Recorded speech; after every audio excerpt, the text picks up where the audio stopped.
Hai, selamat datang ke Calvary Community Church. Sebentar nanti Anda akan mendengar khotbah dari pastor. Kami percaya bahwa firman Tuhan berkuasa untuk mengubah hidup. Bukalah hatimu untuk menerima kasih dan kebenarannya.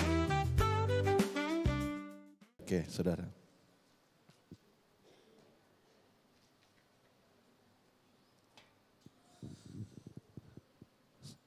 Kita bersyukur, saudara, malam ini kita boleh tiba pada hari ini di bulan September, di Jumat pertama daripada bulan yang baru.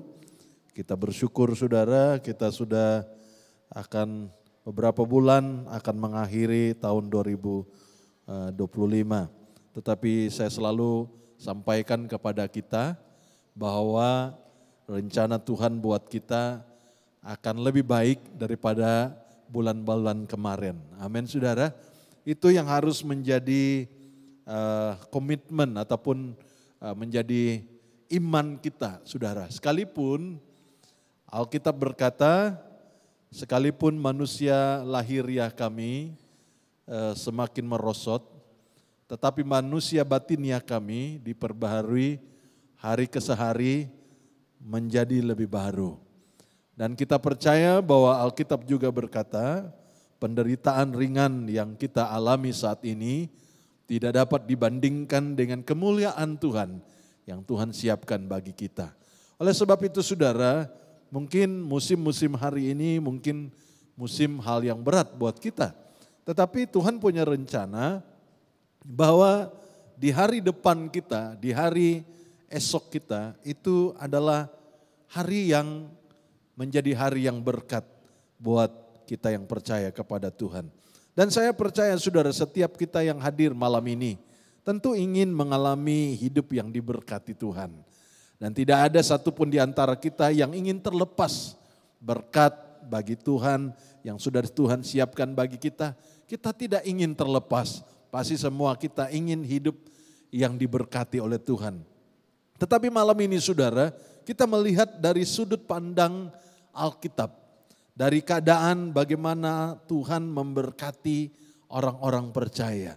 Di dalam Lukas pasal 24 ayat 12 sampai ayat 14, saudara, waktu saya melihat catatan khotbah saya, ternyata khotbah ini bukanlah pertama kali saya khotbahkan. Tetapi saya sangat tergerak, saudara, waktu merenungkan apa yang harus saya sampaikan pada minggu ini. Tuhan berbicara tentang hidup yang diberkati. Dan saya percaya semua kita senang kalau diberkata bahwa Tuhan memberkati hidup saudara. Amin, saudara. Nah, di dalam Lukas pasal 24 ayat 12 sampai 14 berbunyi demikian, saudara.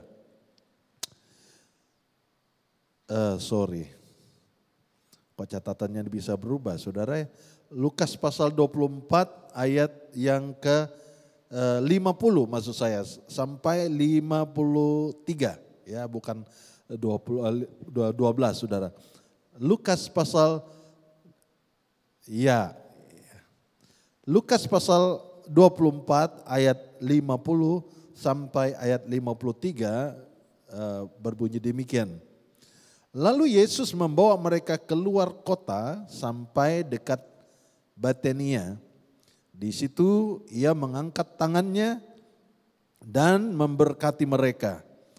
Dan ketika ia sedang memberkati mereka, ia berpisah dari mereka dan terangkat ke sorga.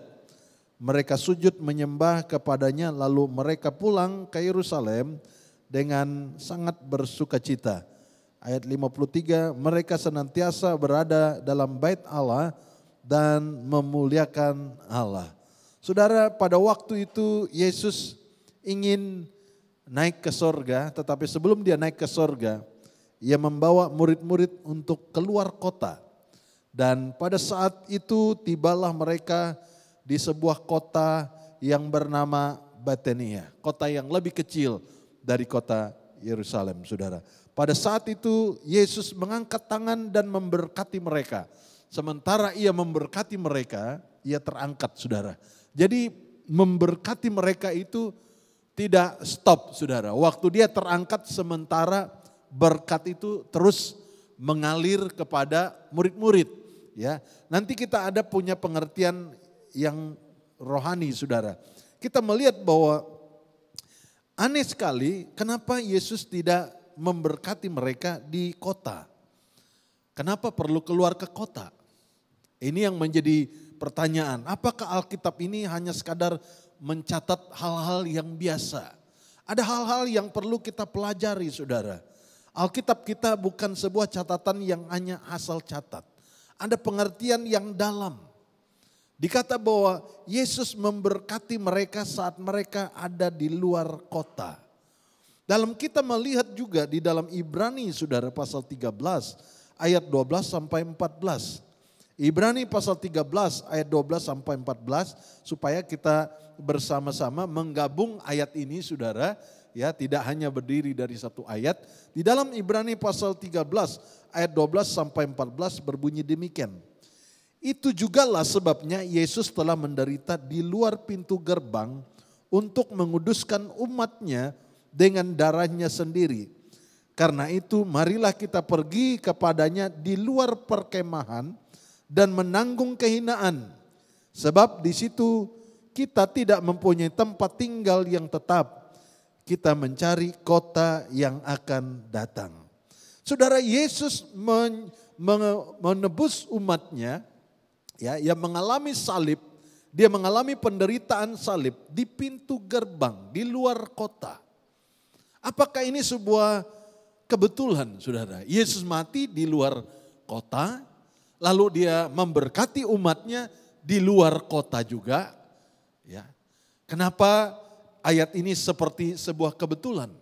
Saudara, kita pelan-pelan supaya bisa menangkap daripada Alkitab ini, saudara. Apa maksudnya Yesus membawa mereka keluar kota? Saudara, di kota itu tempat yang nyaman, bukan? Semua orang ingin ke kota besar. Semua orang ingin merantau, ingin berniaga, ingin berbisnis, ingin berkembang di sebuah kota. Ya, tidak ada yang ingin berniaga itu di luar kota. Kecuali IKEA, saudara. Ya, tadi saya melihat, wah, strategiknya IKEA itu berbeda dengan bisnis lain. Ya, di beberapa kota, ya, saudara, IKEA membangun pabriknya ataupun membangun mallnya, shopping centernya itu di luar kota. Orang harus travel cukup jauh, baru tiba di sana, lalu mereka membeli barang. Karena IKEA punya strategik yang berbeda. Kenapa? Karena kalau dia ada di kota, orang hanya mampir. Tetapi kalau orang pergi keluar kota, jauh, kata orang bilang begini, sayang tak beli, sudah pergi jauh. Jadi harus beli. Ya. Jadi IKEA punya strategik beda, saudara. Tapi bukan itu yang maksudkan di sini, saudara. Kenapa? Tentu ada ayat-ayat yang lain lagi menjadi pendukung. Saudara masih ingat waktu Yesus setelah dibaptis, dia penuh dengan Roh Kudus, maka ia dibawa keluar ke padang gurun, saudara. Ya, ini sesuatu yang kita perlu pelajari. Ya, kenapa harus ada di luar kota? Keluar dari kota besar itu. Dan pada saat itulah dia memberkati mereka. Saudara, hari ini saya ingin berbicara kepada kita. Kalau saudara hari-hari ini Tuhan bawa keluar dari comfort zone-mu, tempat nyamanmu, Tuhan bawa engkau keluar ke satu tempat yang engkau struggle di situ engkau rasa ya padang gurun, sepertinya tidak ada harapan.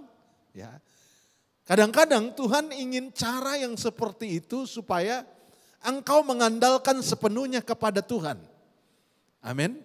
Kadang-kadang kita terlalu banyak pegangan kita, hal yang kita bisa andalkan, sehingga kita terlalu sukar untuk berharap kepada Tuhan, saudara. Kenapa? Kita punya backing, kita punya sahabat yang mendukung, kita punya saudara yang selalu support, kita punya banyak kenalan yang mendukung kita. Seringkali saudara untuk melihat pertolongan kita, pertolongan Tuhan dalam hidup kita. Seringkali kita perlu Tuhan bawa ke satu tempat yang gak ada apa-apa, saudara. Padang gurun.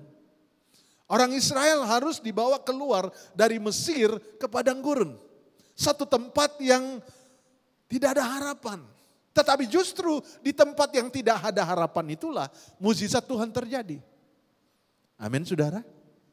Wah aminnya berat ini ya. Saudara bisa nangkep maksud firman Tuhan? Ya.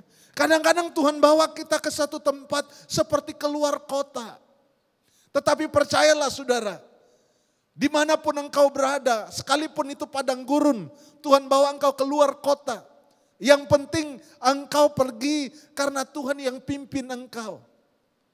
Karena Yesus membawa murid-murid, bawa mereka. Dikatakan lalu Yesus membawa mereka. Kata membawa di sini saudara, dia yang pimpin. Dia yang arahkan. Supaya mereka keluar, bukan murid yang bawa dia. Bukan murid yang berkata, guru mari kita keluar kota ke tempat yang sunyi. Supaya kita bisa diskus, supaya kita curhat hati kita. Tidak, tapi Yesuslah yang membawa mereka keluar kota.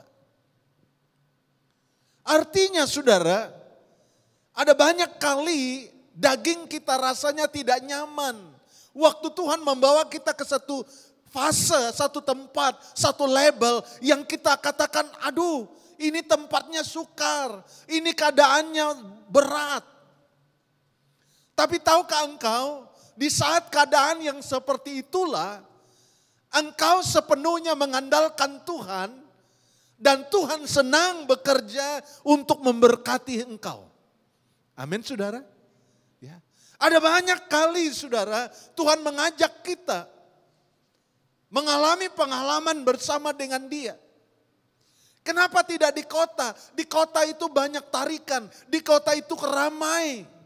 Di kota itu banyak hal yang mengganggu mungkin fokus mereka. Itu sebabnya Dia membawa mereka keluar dari kota, lalu memberkati mereka. Saat Dia memberkati mereka, Dia terangkat sementara Dia sedang memberkati.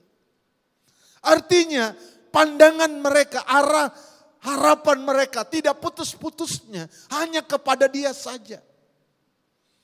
Saya satu kali saudara diberi kesempatan khotbah di sebuah kampung di tepi pantai.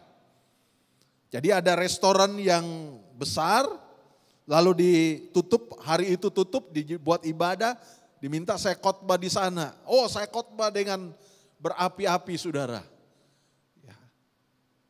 Tapi saat saya khotbah, sementara saya berkhotbah dengan menyala-nyala, lewat bot, sampan.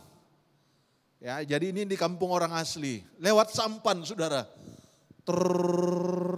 Semua mereka, semua jemaat di situ, pandangan mereka terarah kepada perahu tadi, kepada bot tadi, sampai tidak kelihatan saudara. Jadi saya harus memperpelankan khotbah saya. Tadinya sudah semangat-semangat, tapi perhatian mereka kepada bot, bukan kepada saya. Dari lihat saya, saudara, tiba-tiba merarah pada bot, sampai lihat sampai selesai, saudara. Saudara bisa bayangkan kalau saudara sebagai pengkhotbah. Ya saya pikir percuma saya teruskan khotbah saya. Saya stop sebentar, biarkan itu bot sampai hilang dan mereka baru lihat saya, baru saya start lagi kembali khotbah, saudara.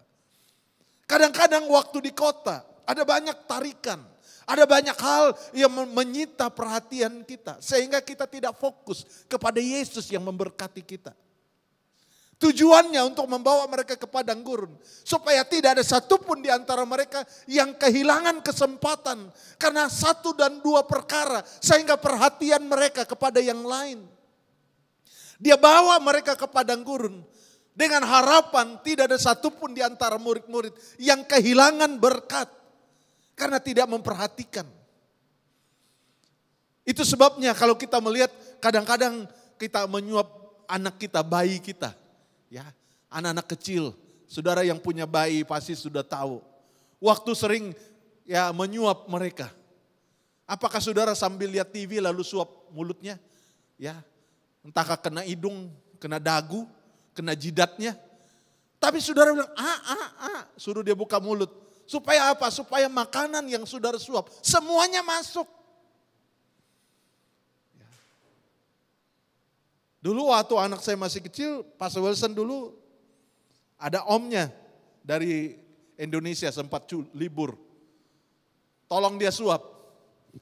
Seperti kapal terbang makanan. Buka mulut, ya buka, makan. Ya. Artinya saudara, dia bawa kita ke padang gurun, keluar kota. Supaya apa? Sepenuhnya perhatian kita terarah kepada dia.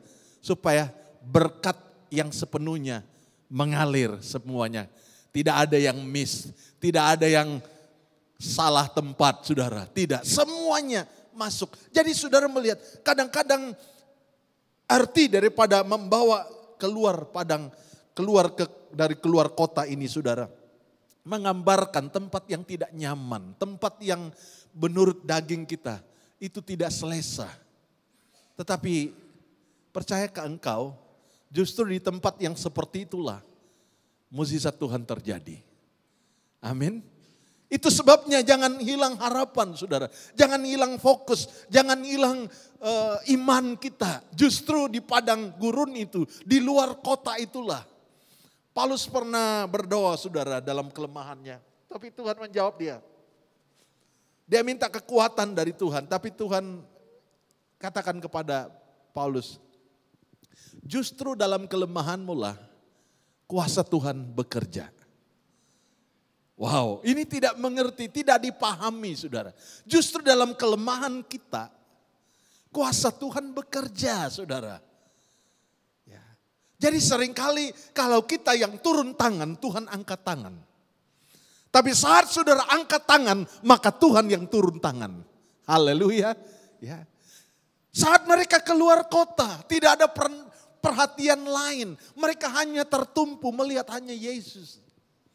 Dan itu sebabnya saudara, kenapa Tuhan izinkan mereka 40 tahun di padang gurun.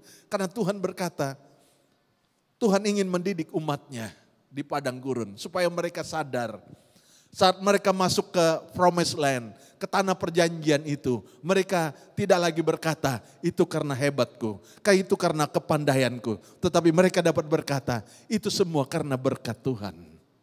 Saudara, kadang-kadang kita tidak paham saudara. Kita pun tidak senang, tentu kita tidak berkata, Tuhan bawalah saya ke padang gurun. Tidak, datanglah pencobaan, tidak saudara. Tetapi justru kadang-kadang persoalan yang datang, tempat yang tidak nyaman itulah, tempat yang tidak ada harapan itulah, kadang-kadang disitulah seringkali kuasa Tuhan dinyatakan. Saudara, anak saya beberapa hari telepon saya, Dad, aku mau bersaksi ya. Ya memang dia kesaksiannya banyak saudara. Dia bilang gini, Daddy tahu enggak ya apa itu ya. Aku tuh punya keperluan itu sepanjang bulan itu hampir mau 10.000 ringgit. Saya bilang, iya kah? Iya. Tetapi ajaibnya Tuhan punya cara yang luar biasa. Dia bilang, keperluan sebanyak itu Tuhan berkati.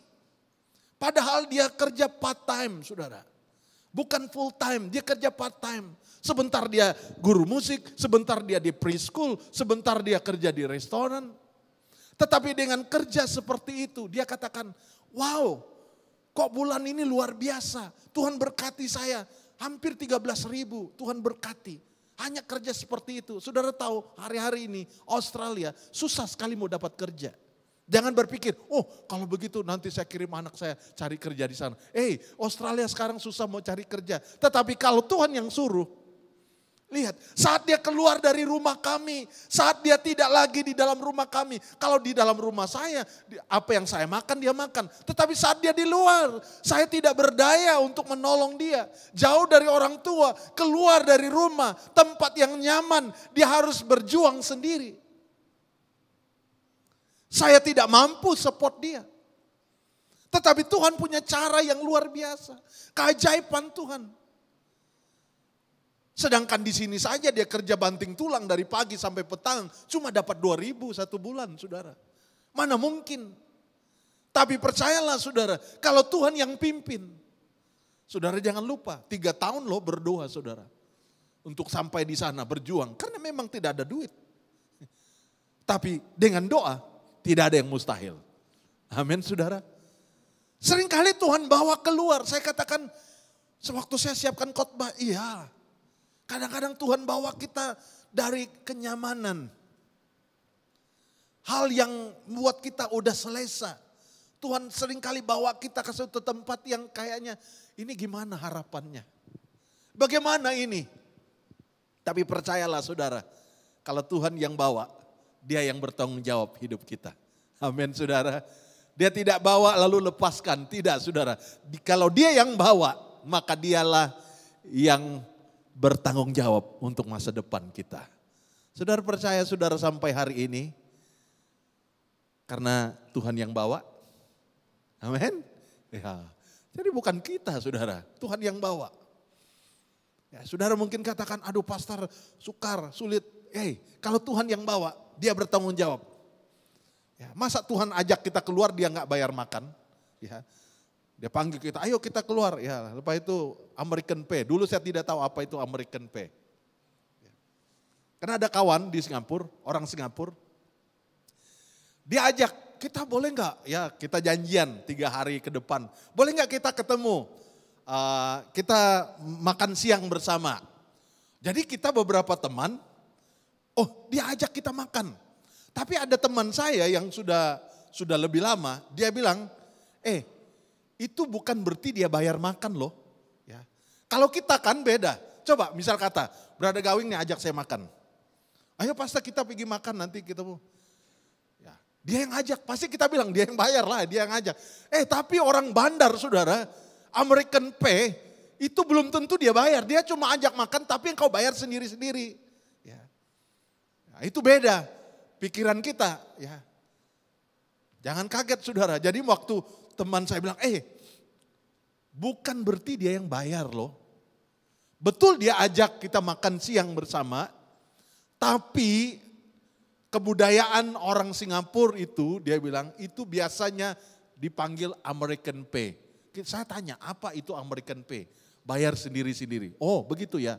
Oh ya, orang Amerika nggak pernah bayar traktir saudara makan saudara ya. Nah, itu bayar masing-masing. Ya. Ya.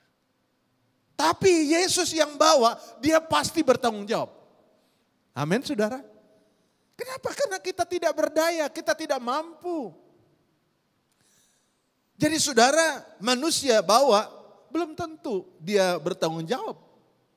Tapi kalau Yesus yang bawa, Dia pasti bertanggung jawab. Itu sebabnya dikatakan lalu Yesus membawa mereka keluar kota sampai dekat Betania. Kata Betania itu saudara artinya kota ini rumah penghiburan. Wow, saudara pasti Tuhan bawa ke tempat dihiburkan. Haleluya. Aduh, siapa yang enggak mau dihibur hari-hari ini saudara? Pasti ingin dihibur ya. Biar kita sudah umur seperti ini, kalau orang datang memberikan hiburan buat kita, aduh senang sekali saudara. Teman-teman bergurau dengan kita, terhibur. Ya. Jangan teman-teman yang bawa ketakutan dalam hidup kita. Ya. Carilah teman-teman yang dapat memberikan penghiburan, ya, bukan pergi karaoke maksud saya. Kata-kata yang menghibur, ya. Kalau saudara ketemu ada orang yang selalu berkata-kata yang memberikan harapan, saya katakan orang itu positive thinking. Orang itu selalu melihat depan, selalu ada harapan. Beda kalau orang nama berita berada, Mayo Penusa, ya. Percayalah orang yang seperti itu tak akan move on, ya. Dia pasti berat hidupnya saudara. Dia selalu murung, dia selalu tidak punya harapan. Kenapa? Selalu negative thinking. Ya. Sedikit-sedikit lihat, takut saudara. Yesus katakan, janganlah khawatir. Janganlah bimbang, janganlah takut. Kenapa dia larang? Saudara masih ingat khotbah saya beberapa hari yang lalu, minggu lalu. Karena perkataan takut itu saudara adalah iman yang terbalik. Takut itu juga percaya. Dan Alkitab berkata, apa yang kutakuti, itulah yang menimpa aku. Tapi apa yang kita percaya dengan iman akan terjadi dalam hidup kita. Oleh sebab itu saudara, saat saudara Tuhan bawa kita keluar kota. Tempat yang kelihatannya perjalanan yang mengerikan. Percayalah, engkau akan tiba di sebuah tempat yang namanya penghiburan. Haleluya. Aduh, yang tadinya perjalanan kita berat, saudara. Perjalanan kita sukar. Tetapi endingnya, wah, ada penghiburan. Haleluya. Amin. Wah, saudara. Siapa yang tidak senang akhirnya kita dihiburkan, saudara.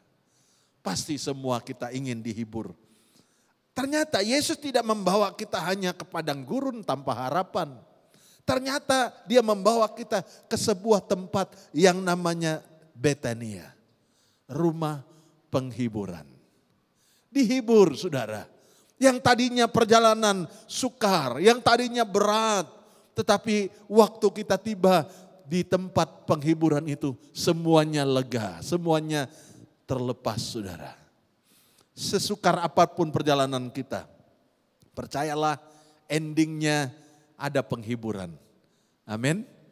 Bahkan Alkitab berkata, aku tidak membiarkan kamu sendiri, tetapi aku mengirim penghibur itu menyertai kita selama-lamanya. Dia hibur kita, saudara. Aduh, kalau bilang kekhawatiran, saudara, banyak sekali kekhawatiran kita. Tetapi saat Roh Kudus menghibur kita, muncullah kembali harapan. Muncullah kembali cita angan-angan kita, saudara. Keinginan kita mulai muncul, kita tidak takut lagi. Karena ada yang menghibur, saudara. Ya, percayalah, saudara. Yesus memberikan kita penghibur itu. Roh Kudus dalam hidup kita. Dia selalu menghiburkan. Izinkan penghibur itu menghibur, saudara. Memberikan kekuatan kepada saudara. Sekalipun berat, saudara. Kadang-kadang kita coba menghindar hal-hal yang kita tidak suka. Tetapi kadang-kadang Tuhan izinkan kita melewati, harus masuk di dalamnya, saudara. Kita melihat Yesus menderita di luar kota. Dikatakan itulah juganya dalam Ibrani pasal 13 ayat 12. Itulah juga sebabnya Yesus telah menderita di luar pintu gerbang untuk menguduskan umatnya dengan darahnya sendiri. Saudara melihat dari awal jalan salib itu sepertinya sebuah kekalahan, bukan? Ya, kalau saudara melihat film tentang jalan salib itu sepertinya sebuah ending yang mengecewakan. Tetapi luar biasa, 3 hari dia bangkit. Ada penghiburan, ada sukacita yang tadinya harapan yang menyala-nyala. Waktu tiba di penyalipan semuanya hancur. Kelihatannya semuanya tidak ada harapan lagi. Tetapi tiba-tiba hari ketiga terjadi, Alkitab katakan terjadi gempa bumi. Di pagi buta itu terjadi goncangan yang besar. Saudara bisa bayangkan 3 hari 3 malam itu kuasa kegelapan berpesta, seluruh dunia mengalami pesta besar. Kenapa? Mereka berpikir mereka sudah kalahkan Yesus. Tetapi hari pertama, setelah 3 hari, hari pertama, tiba-tiba dari kejauhan kegelapan ada muncul sedikit cahaya. Lama-kelamaan cahaya itu makin besar. Dan makin besar dan tiba-tiba terjadi gempa bumi.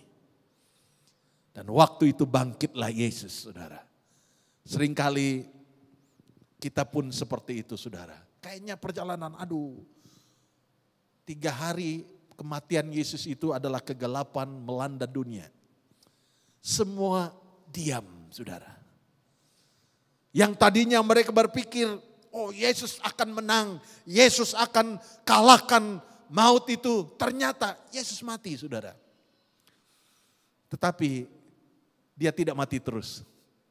Hari ketiga. Setelah hari ketiga, pagi-pagi muncullah harapan. Ada kebangkitan.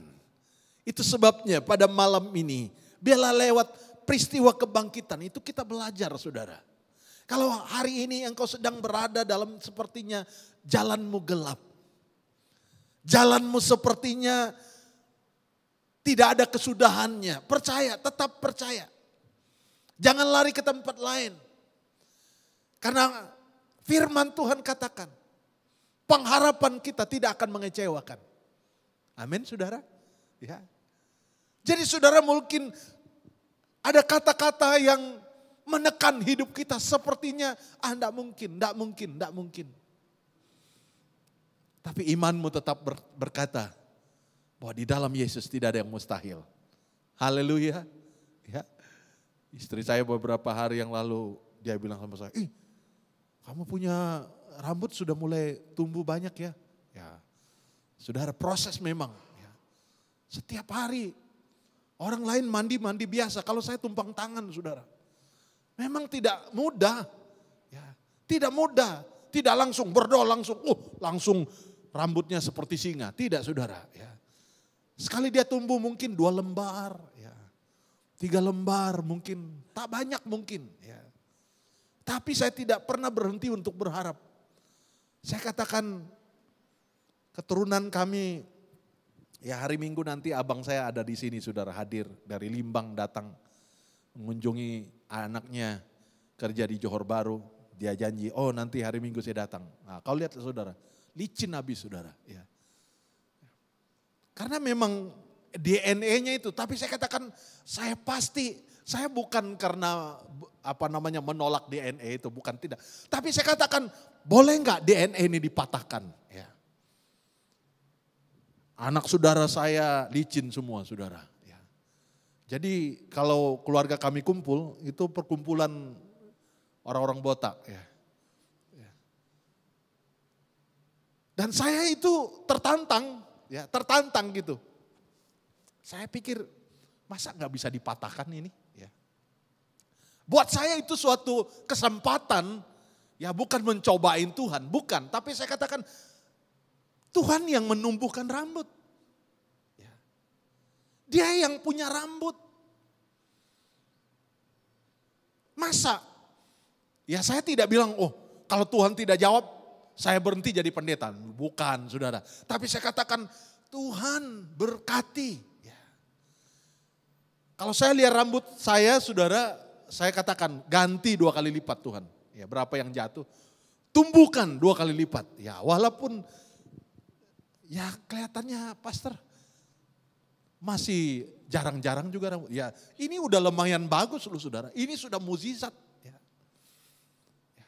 Tapi saya percaya saudara, justru saya katakan saya bukan mencobai Tuhan, tidak. Tapi saya mau menikmati hal-hal yang bukan hanya sekadar berkat, tetapi saya katakan secara jasmani saya juga mau alami. Kenapa? Karena Tuhan katakan mintalah. Dia suruh minta. Amin saudara. Ya, Alkitab katakan mintalah. Dan Tuhan akan beri. Kenapa kita nggak mau minta saudara? Itu salah kita karena kita tidak mau minta. Kadang-kadang kita rasa masa ini mau diminta. Ya minta ya. Istri saya beberapa kali bilang sama ibu-ibu, berdoa. Ya, anakmu sudah siap mau menikah, berdoa buat calon mereka. Ya, berdoa istri saya, kita setiap hari berdoa saudara, tapi belum tunang-tunang ini saudara. Ya, belum satu pun belum tunang. Ya, tapi kita berdoa bukan tidak percaya. Kita terus berdoa. Ya, kalau kita tanya, Sen kapan? Dia bilang, jangan tanya-tanya lah. Ya, ya. Kita pikir, iyalah. Ngapain mau tanya-tanya? Ya sudahlah, udah berdoa saja. Ya. Ya. Kita berdoa saja, saudara. Kapan? Ya dia yang tahu. Amin, saudara. Dia yang tahu. Mungkin kelihatannya jalan kita, ada harapan gak ya? Tapi minta Tuhan pimpin saya. Kalau Tuhan yang pimpin, pasti nanti saya akan dihiburkan. Pasti nanti saya akan dapat jawaban yang luar biasa. Oleh sebab itu saudara, mungkin jalanmu sukar hari-hari ini. Engkau seperti tiba-tiba dibawa keluar dari kota. Tempat yang nyaman buatmu, tempat yang menurutmu sudah selesa. Tiba-tiba Tuhan bawa engkau keluar. Dan engkau mungkin bingung, mau kemana ini? Tetapi percayalah Tuhan tidak hanya sekadar membawa engkau. Dia tahu jalan hidupmu. Dia mau membawa engkau ke sebuah tempat yang namanya kota penghiburan. Ya. Saya percaya semua kita hari-hari ini ingin dihibur oleh Tuhan. Ingin diberikan kekuatan oleh Tuhan, disupport oleh Tuhan. Tetapi jangan lupa, Tuhan mau bawa engkau keluar dulu. Keluar dari tempat nyamanmu, keluar dari hal menurut dagingmu sudah selesa. Menurut engkau sudah cukup bagus. Seringkali Tuhan mau bawa engkau. Dan menarik sekali Alkitab selalu menggambarkan kita seperti burung Raja Wali. Saudara tahu, ciri-ciri dari Raja Wali ini berbeda dengan burung-burung yang lain. Apabila anaknya sudah cukup besar, saudara, bulu-bulunya sudah tumbuh semua. Induk pada burung Raja Wali ini, dia membongkar sarangnya. Supaya apa? Supaya anaknya mau tidak mau harus terbang. Berbeda dengan burung yang lain, saudara, burung Raja Wali. Yang tadinya anaknya terus dikasih makan. Pada waktu yang sudah tepat, induknya sudah melihat, ini anak sudah harus terbang sendiri. Mau tidak mau, untuk dia keluar dari sarangnya, dia harus bongkar itu sarang, saudara. Induknya bongkar semua, mau tidak mau anak itu terpaksa terbang, saudara. Waktu dia terbang, dia baru menyadari ternyata dia adalah burung Raja Wali yang hebat. Amin, saudara. Ya, kadang-kadang kita mau melepaskan anak kita jauh, saudara. Aduh, setiap hari call selalu bilang I love you. Sama istri aja tak I love you, saudara, di samping saya. Tapi anak saya every day I love you. Ya, jauh memang. Tapi saat dia jauh, dia membuka sayapnya, saudara. Kita baru melihat, oh, waktu dia ajar anak di sekolah musik, ada anak yang tidak mau belajar musik. Orang tuanya sudah mau fed up. Tapi waktu di tangan anak kami, dan saya percaya itu karena kasih Tuhan yang luar biasa. Anak ini tiba-tiba mau bermain musik. Sampai ibu daripada anak ini berkata, boleh enggak anak saya tambah waktu. Tadinya cuma 1 minggu 1 kali karena anaknya tidak mau main musik, selalu ke sana terpaksa. Tetapi waktu di tangan dia, anak ini tiba-tiba suka main musik. Sampai gurunya minta, boleh enggak Tice ini yang ajar anak saya. Tapi bosnya bilang, oh waktunya dia ngajar tuh terbatas. Ada beberapa anak yang harus dia ajar, bukan anak kamu saja. Saya katakan lihat itu karena campur tangan Tuhan. Ada banyak guru yang lain yang lebih expert. Ada banyak guru lain yang lebih berpengalaman. Tetapi karena Tuhan yang bekerja, saudara. Sehingga ada orang tua murid berkata, kami mau anak kami, dia yang ajar. Kami tidak mau guru yang lain, dia yang ajar. Saudara melihat, kadang-kadang kita tidak terpikir cara Tuhan untuk mengembangkan kemampuan kita. Hal-hal yang menurut kita ambil gak mungkin, mustahil. Tapi Tuhan punya cara yang luar biasa untuk mengembangkan sayap kita untuk memuliakan nama Tuhan. Amin, saudara. Kadang-kadang kita tidak percaya diri gitu ya. Kita rasa masa sih? Kayaknya gak mungkin. Ya, saya minggu lalu ditelepon teman saya dari Sulawesi. Dia bilang gini, Pastor, kamu datang meeting gak? Ini di Sulawesi loh, saudara, di Manado. Ini bulan September, berapa minggu lagi. Kamu datang gak? Saya bilang, kenapa saya datang? Kamu tidak tahukah? Dia bilang, kenapa? Dia screenshot, saudara. Nama saya itu Pendeta Winifred, Ketua Perwakilan Malaysia Johor Bahru Semenanjung. Loh, kapan saya mencalonkan diri? Saya nggak pernah mencalonkan diri. Saya bilang saya tidak pernah mencalonkan diri untuk jadi Ketua Perwakilan Malaysia. Gereja Pantai Costa di Indonesia seluruh, baik itu di luar negeri, hampir 20.000 gereja, saudara. Saya katakan kenapa nama saya di situ? Saya nggak pernah mencalonkan diri. Saya bilang, boleh nggak nama saya itu diturunkan? Lalu teman saya bilang, oh nggak boleh, itu ketua umum. Pusat yang sudah taruh. Saya itu jadi serba salah, saudara. Loh, kok nggak tahu saya ada tanggung jawab? Saudara, ya bukan mau sombong, pendeta saudara itu dilantik loh saudara, dipilih. Ya, maaf bicara, bukan ketua di sini. Luar negeri loh saudara. Saya nggak pernah promosi. Saya perlihatkan kepada anak saya, Sen, kau lihat ini. Dia ketawa-ketawa. Kok nama dia ada di situ? Ya. Ya. Buat saya ada dua perkara. Satu, Tuhan percayakan. Kedua, godaan. Wah, kalau godaan saudara, saya akan datang. Saya bukan hanya pendeta biasa, saya ini ketua perwakilan Malaysia untuk, wah saudara, saya boleh bawa nama saya, karena dicatat sudah. Tapi saya katakan, no, tidak. Saya cukup gembala sisi Kota Masai saja. Ya, bukan ketua-ketua perwakilan, tidak ada saudara. Ya. 2 kali dipanggil, 1 meeting di Medan, yang September ini meeting di Sulawesi, saudara. Saya ditelepon, pastor datang, saya bilang saya tidak datang. Ya, saya pikir nama saya sudah digugurkan dari catatan itu, tapi masih ada. Tapi ingat saudara, kadang-kadang kita tak terpikir, kok bisa? Tapi Tuhan punya cara yang luar biasa. Orang pernah tawarkan saya, sudah lama itu saudara, ditawarkan gelar doktor teologi ya saudara. Saya pikir dari mana dia mau kasih gelar saya doktor. Ya. Kan ada doktor umum, ada doktor teologi ya. Yang ketiga dokter tolol ya. Ya ini teologi ya saudara. Mau kasih gelar dari sekolah Alkitab di Jawa Tengah saudara. Mau kasih gelar dokter. Saya bilang, bagaimana kamu mau tawarkan saya gelar dokter? Oh, kalau saya menurut, ya dia kan dosen, dia bilang, menurut riset saya, pastor sudah layak untuk dapat gelar dokter. Aduh, begitu ya. Saya katakan, janganlah. Nanti saya terlalu berat jalannya. Ya.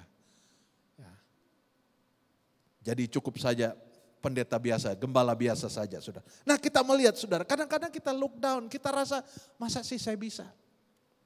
Kadang-kadang Tuhan bawa kita keluar dan baru kita melihat, ternyata Tuhan sudah melengkapi kita dengan kuasa yang luar biasa. Doamu dijawab oleh Tuhan. Amin. Ya. Oleh sebab itu saudara, jangan terfokus dengan masalah kita, tapi lihat Tuhan yang menyertai kita. Dia yang bawa, maka dia yang bertanggung jawab dalam hidup kita.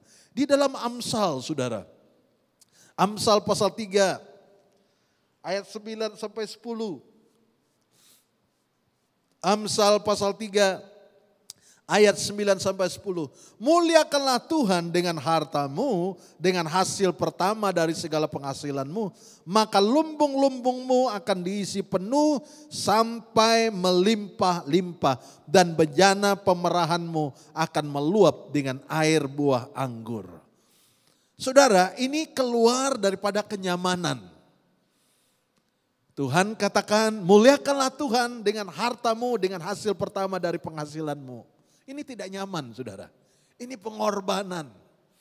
Hello, ini pengorbanan. Siapa bilang memberi itu mudah? Tidak. Memberi itu berat saudara, memberi itu salib buat daging. Sampai anak saya karena gajinya segitu, dia sampai bilang, Dad, boleh enggak ya perpuluhan saya ke Johor Bahru aja lah Dad. Ya.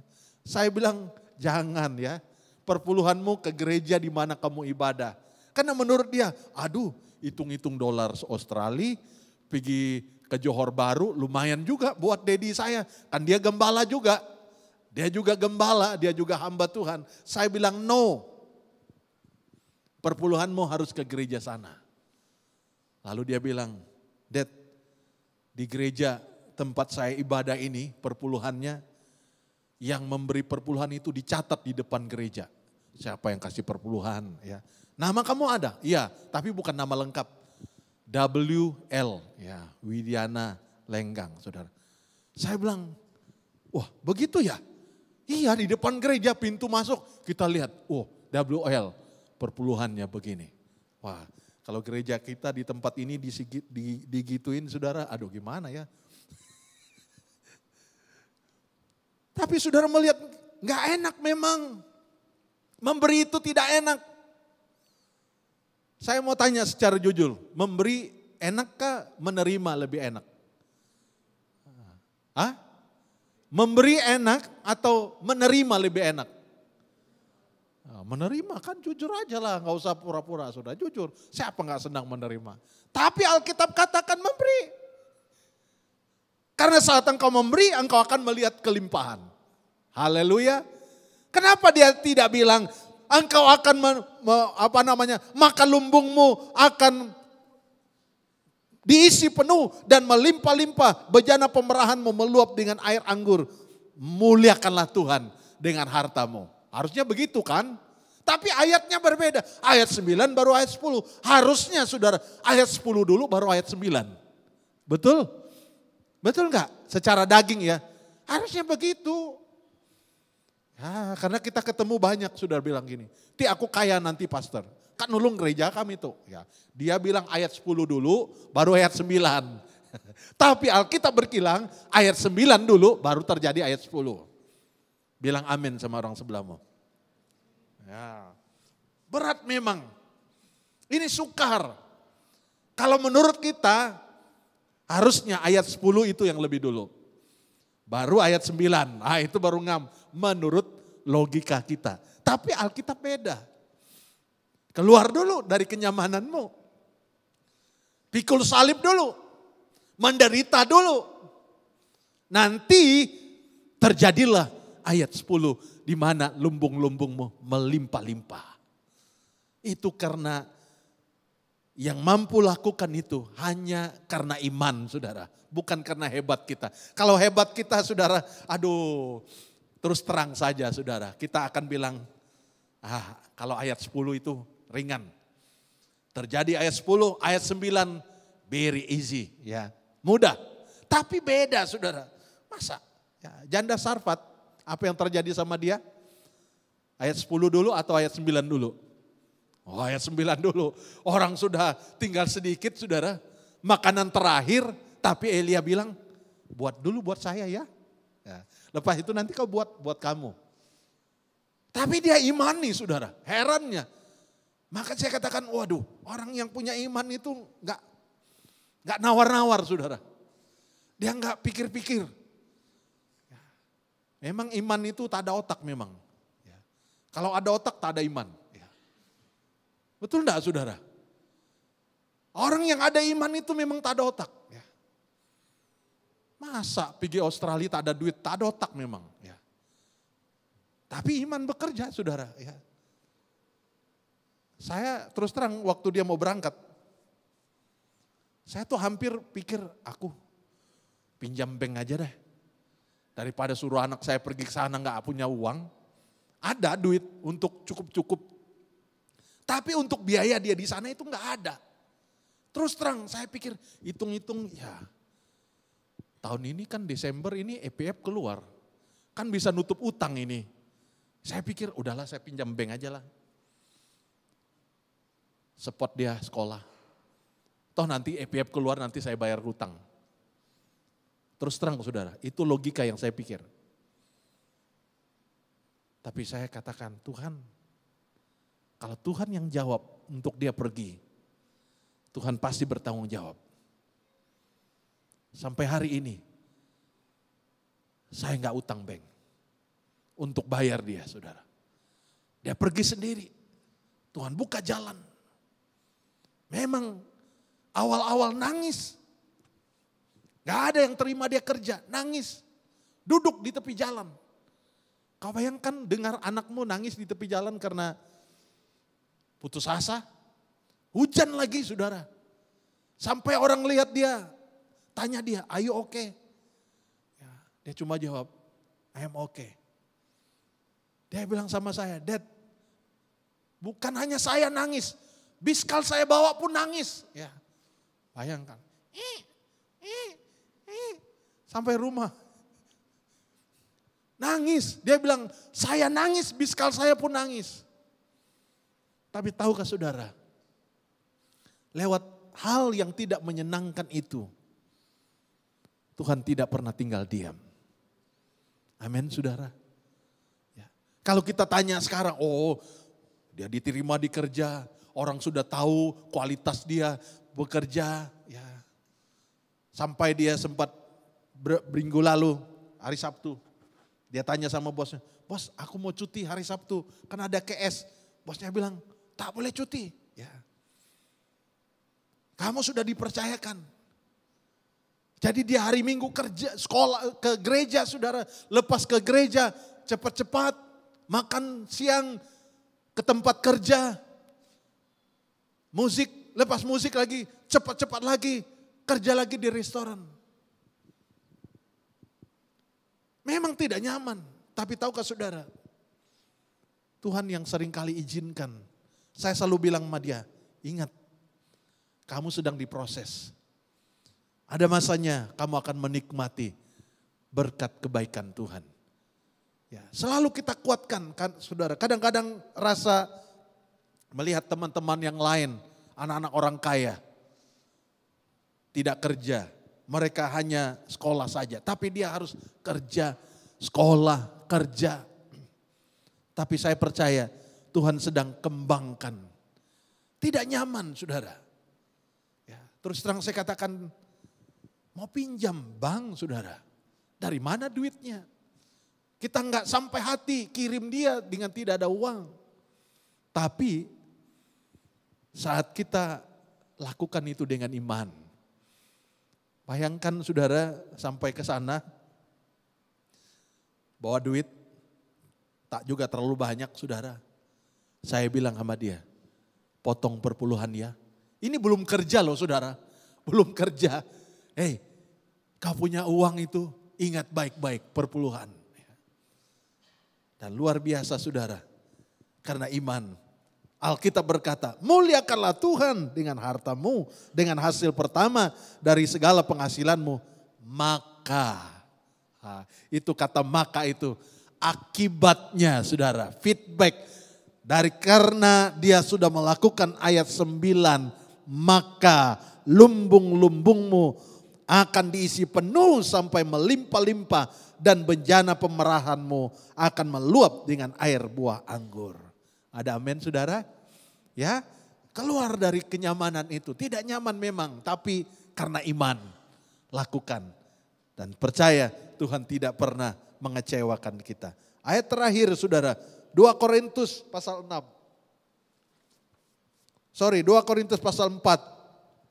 ayat 16 sampai ayat 18. 2 Korintus pasal 4 ayat 16 sampai ayat 18. Yang saya sudah pernah singgung tadi awal khotbah. Sebab itu kami tidak tawar hati, tetapi meskipun manusia lahiriah kami semakin merosot, namun manusia batinnya kami diperbaharui dari sehari ke sehari. Ayat 17, sebab penderitaan ringan yang sekarang ini mengerjakan bagi kami kemuliaan yang kekal, yang melebihi segala-galanya, jauh lebih besar daripada penderitaan kami. Sebab kami tidak memperhatikan yang kelihatan, melainkan yang tak kelihatan. Karena yang kelihatan adalah sementara, sedangkan yang tak kelihatan adalah kekal. Yang kelihatan itu penderitaan kita. Kelihatan enggak? Oh kelihatan, menderita, kita susah, berat saudara. Tapi karena kita punya iman, di sebalik penderitaan yang kekal ini, ada kemuliaan Tuhan yang tidak kekal, yang tidak kelihatan, yang kekal adanya. Ya. Sekarang kan kita belum melihat. Sudah melihat? Belum. Kita yang lihat sekarang penderitaan kita. Penyangkalan diri kita. Tetapi di sebalik itu ada hal yang kekal yang tidak kelihatan. Apa itu? Tuhan memberkati kita dengan tidak berhenti. Sementara Alkitab katakan, sementara dia menumpangkan tangan memberkati mereka, dia terangkat. Artinya berkatnya tidak pernah putus-putus. Amin saudara. Dia tidak memberkati lalu melepaskan tangan, tidak. Dia sementara dia menumpangkan tangan memberkati, dia terangkat saudara. Percayakah saudara berkat Tuhan tidak berkesudahan? Tapi seringkali Tuhan izinkan kita masuk dalam penderitaan. Masuk dalam hal daging ini menderita saudara. Kita mengalami hal yang tidak nyaman. Tapi Alkitab berkata, justru penderitaan itu mengerjakan hal yang besar untuk kemuliaan Tuhan. Haleluya. Puji Tuhan saudara. Mari kita bangkit berdiri bersama-sama pada malam hari ini. Ingat baik-baik saudara. Tuhan seringkali membawa kita ke satu tempat yang menurut kita tidak nyaman. Yang menurut kita, menurut daging kita tidak enak ya. Tetapi justru di tempat itulah ketergantungan kita kepada Tuhan. Kita tidak andalkan yang lain. Karena kita melihat dengan apakah kita andalkan kekuatan kita? Hanya kita andalkan Tuhan saja saudara. Dia bawa kita keluar dari kota. Tempat yang nyaman, tempat yang selesa. Dengan tujuan, di tempat yang tidak nyaman itulah pandangan kita arahkan hanya kepada Dia. Dan Alkitab berkata, saat Dia memberkati mereka, lalu Dia diangkat. 51 ayat katakan, dan ketika Ia sedang memberkati mereka, Ia berpisah dari mereka dan terangkat ke sorga. Artinya saudara, sampai hari ini tangan Tuhan masih terarah kepada kita yang percaya. Amin. Dia tidak pernah menarik tangannya dari kita saudara. Tangannya masih Dia arahkan kepada kita. Tetapi yang menjadi pertanyaan, mau ke saudara ikut jalannya Tuhan. Jalan yang sukar menurut daging kita. Jalan yang berat menurut daging kita. Tapi percayalah Dia yang membawa. Dia yang bertanggung jawab.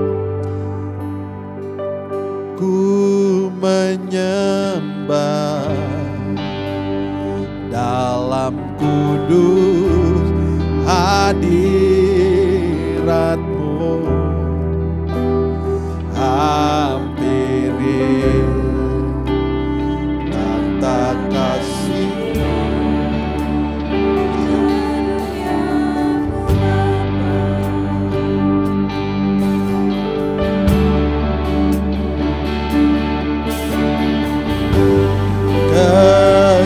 Kekuatanku hanya dalam hadirat-Mu, Yesusku, hanya dalam segalanya. Katakan ku yakin,